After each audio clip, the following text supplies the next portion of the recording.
This is a Max for Live device called Polymetric Note Lanes. And the idea behind this device was trying to imagine how a live clip might work if it behaved more like a step sequencer with adjustable lengths per note lane. So there are step sequencers out there that are polyphonic, like a MIDI clip in live, but that also have the ability to independently adjust the lane length, the length on a per lane basis. And you can get some really interesting polyrhythmic and polymetric effects by working with tools like this. Now, a MIDI clip in live doesn't really work this way because it has one length. It has a transport, like a timeline that moves from left to right, and a single loop length. So the way that we simulate this using this device is by duplicating the notes within a given lane a certain number of times, and a different number of times for each lane, depending on the length that you configure for the lane. Duplicating these chunks of time many times until all of the lanes line up in such a way that they'll loop again back to the beginning. So what you end up with is very, very long loops that simulate the effect of very short polymetric loops. This is less complicated than it sounds, and it's pretty easy to visualize, maybe easier than to explain. So I want to take a look at another device, which is kind of a nice way to visualize how this behavior works. So this is a device from Reason called the Drum Sequencer, and it provides up to 8 lanes of note generation and sequencing, and each of those lanes has its own independently adjustable length. So what I'm doing here is routing it out of Reason on a track. So I'm using Reason here as a plugin. I'm routing it out of its own track and sending the MIDI back to a wavetable instance on another track. And so I've put together a little pattern here that we'll just listen to for a second. Okay, so you can see what's happening here. There's a big chord that lands on the beginning of the pattern, a little syncopated figure in the top line, and a little extra note in the bottom line. So right now, all of these lanes move ahead in sync with each other and with a single timeline. So you can see this little marching gray bar here represents the timeline. This is very similar to how a clip in live works. What's different here, though, is that each of these lanes can have its own separate timeline. So for this one, for example, I'm going to adjust this slider to 3 steps instead of 16.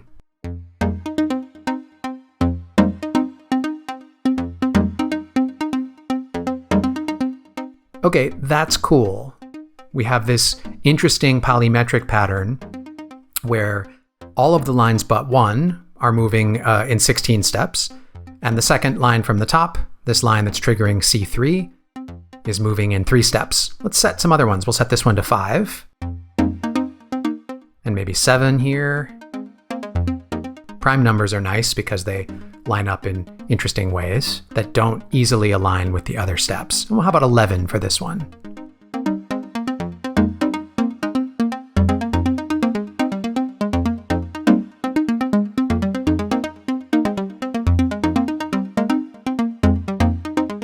So these are short loops that will eventually realign in some point in the future. We'll get back to the single start time that we started with when we started this clip. But we don't have to worry about when that is, because this thing can be thought of as just a bunch of separate looping elements.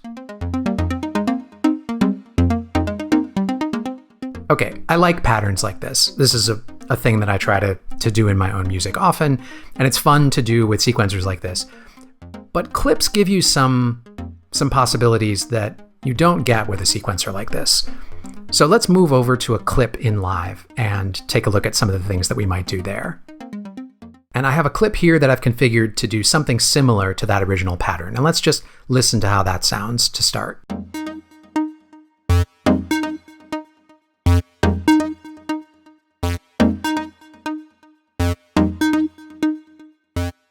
Okay, so you can hear that it's basically starting the same way, but there's some interesting things happening here. I've configured some MPE for some of these notes so that they have a kind of timbral variation as well. There are slides and pressure here that are modulating parameters in the wavetable that's being driven by this sequence.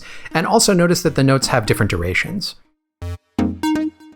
So already there's some things that we can do in clips that are more like traditional clip workflows, adjusting note duration. I think there's some play with velocities here a little bit. These things are harder to do in a step sequencer, which is really thinking in like fixed steps rather than in notes. Okay, so let's examine what we might do with this Polymetric Note Lanes device to work with a clip like this and get some of the features that we had from this Reason drum sequencer. The way this device works, you can load it on a MIDI track. Any MIDI track will do. We'll put it on the one that it's on right now. It sits in the normal device view here, and we've expanded it out so that we can access its controls. The way it works is that you select a clip, and then you analyze the clip by pushing this Analyze Clip button. What you get is a row in this little spreadsheet view here for each note or for each pitch that exists in the loop, in the current loop, and the length of the current loop as measured in grid units of the fixed grid setting. So if I change this to 30 seconds and analyze it again, we see that this updates to show that it's a length of 32. Nothing has actually changed about the length of the sequence. It's just that we're measuring in a smaller grid now. If I switch to triplet 16ths instead and reanalyze, now it'll say 24 because there are 24 steps in a loop of this length. But let's just go back to 16ths for now and analyze again. Now I can type new lengths, effective note lengths, into any of these rows. And what we'll do is duplicate the material within that many units measured from the beginning of the loop out as far as is necessary to loop perfectly with the other notes in the clip. So I'm just going to enter 3 now, and we'll hear that it sounds the same as what we did when we set that note lane to 3 in the Reason drum sequencer.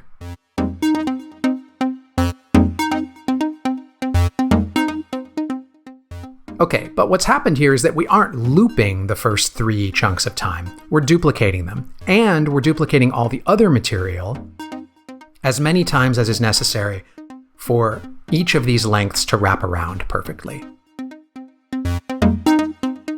So this turns out to be 3 bars. The lengths that are here are effective note lengths, or effective lane lengths. They're not real.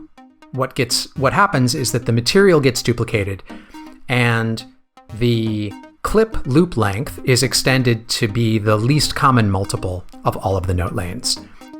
Let's try adding 5, 7, and 11 for the next lanes, and we can listen to what happens.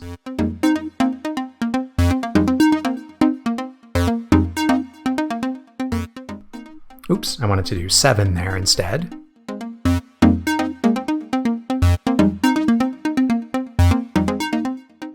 And 11.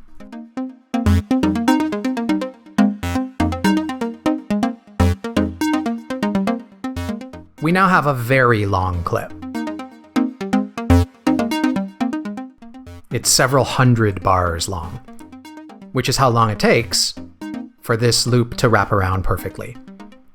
We also have another control here which allows us to set a maximum length for this stuff. So this is to save on performance. If you really don't need a clip that's 10 minutes long, you can set this to a lower number. And what you'll end up with is a clip that is the least common multiple length long, or this many steps, whichever is less. I'm not actually sure which one it turned out to be now. Let's set this to 10,000 and see if it's the same number. And to update the clip, we just enter any number in the note lanes again, and it recalculates all of them. And this will take a little bit longer now because there's a larger maximum. Okay, so it is in fact actually longer.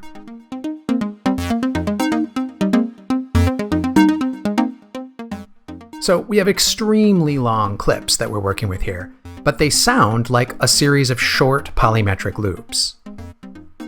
This is kind of interesting.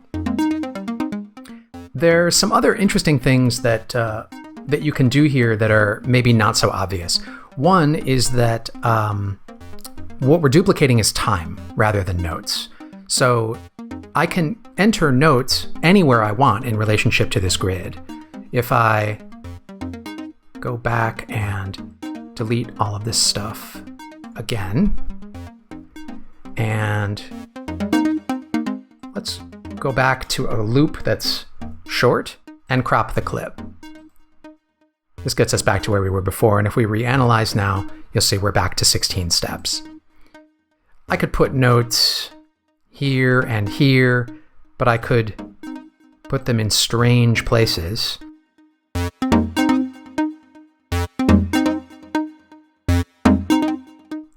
And if I set now a loop length of, let's say 5, because we have notes within the first 4 chunks of grid.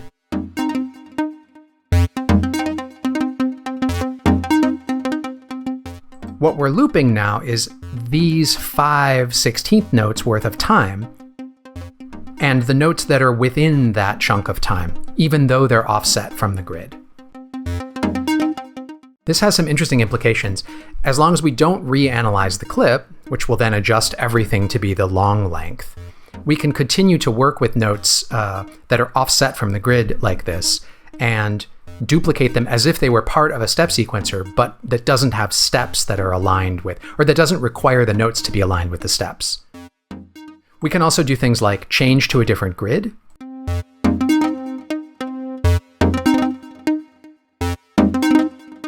and then enter some value here again, and it will duplicate the notes that are against that different grid based on the original analyzed value. So if we enter 3 here now, we'll crop off some of the end of this clip.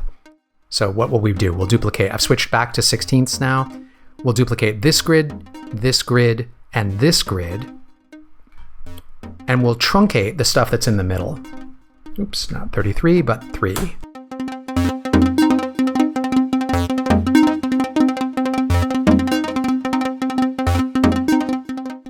This has some pretty interesting musical possibilities. Let's undo that again and undo the creation of all of these extra notes.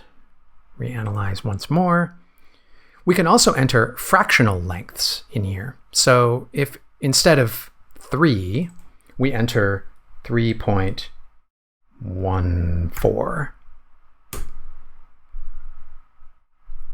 Oh, I should have made a shorter maximum length because it's going to take a while to calculate. No, but it's done now. So now we have a sequence that's 16 steps for every lane except this one, which is roughly pi steps long.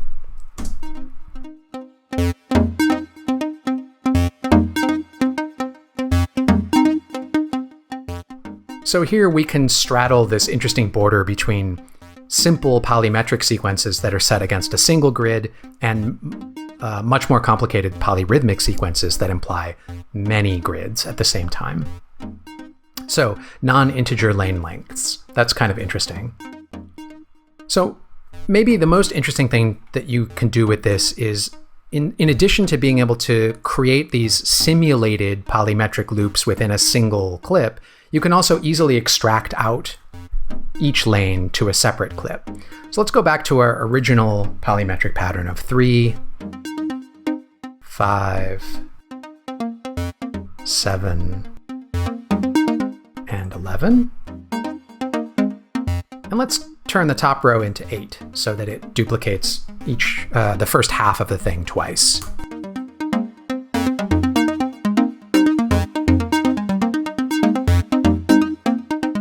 Okay, cool. So we have this very long clip now.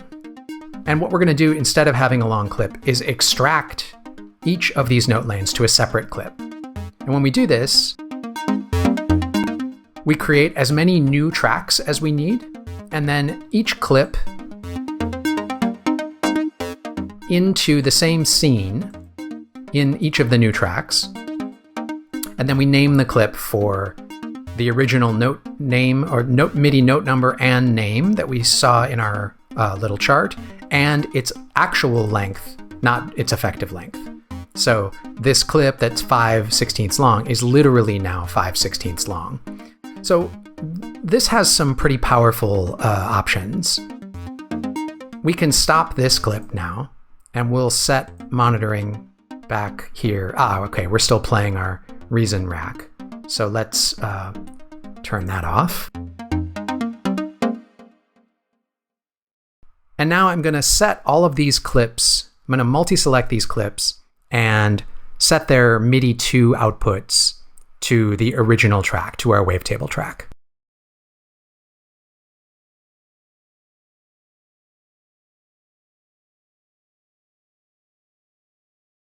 Just move that start clip out of the way and then launch this scene. And this sounds identical to our original clip, but now we have short clips that we're working with rather than long ones. We don't have to think about when this will wrap around again. Just like when we were working with the real polymetric sequencer from the Reason device, these clips are now independently looping, and they're quite short. So they will continue this way forever, and they will always remain perfectly in sync. We don't have to worry about like a maximum length or having super long clips or anything. Where this also gets interesting is that we can then reassign timbre. So maybe I want this track to send out to another instrument.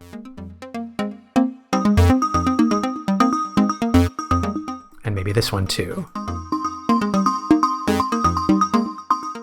And of course, these are now editable. So I could go in and start moving notes around too.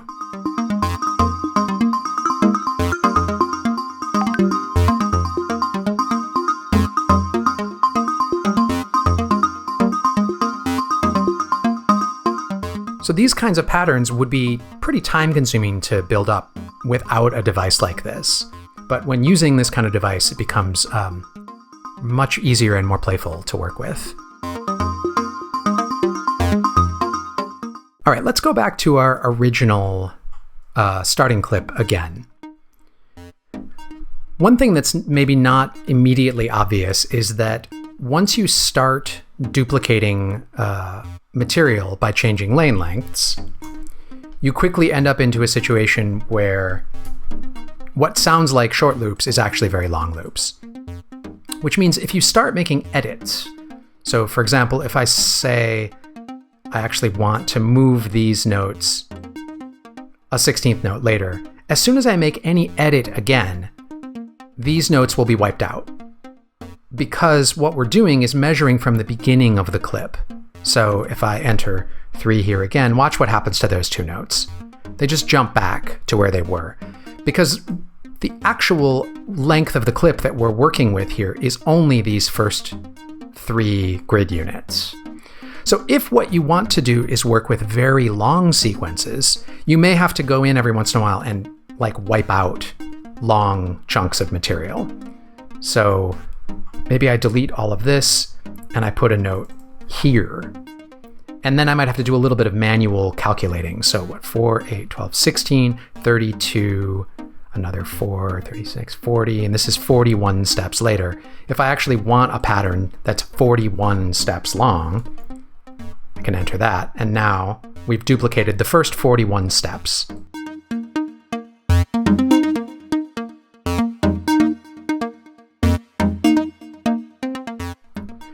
So it's possible to create extremely long sequences this way. Certain steps can be quite short, other ones can be quite long, but if you want to be working with patterns like this, you may need to do a bit of manual trimming of the notes that get generated when you loop. If I analyze the clip again at any moment, I get the actual length of the clip in here. So if I want to continue working with this and make the sequence even longer, for example, I can do that. Also, nothing stops you from just going in and manually editing notes now. As long as you don't reanalyze the clip, this is just a clip.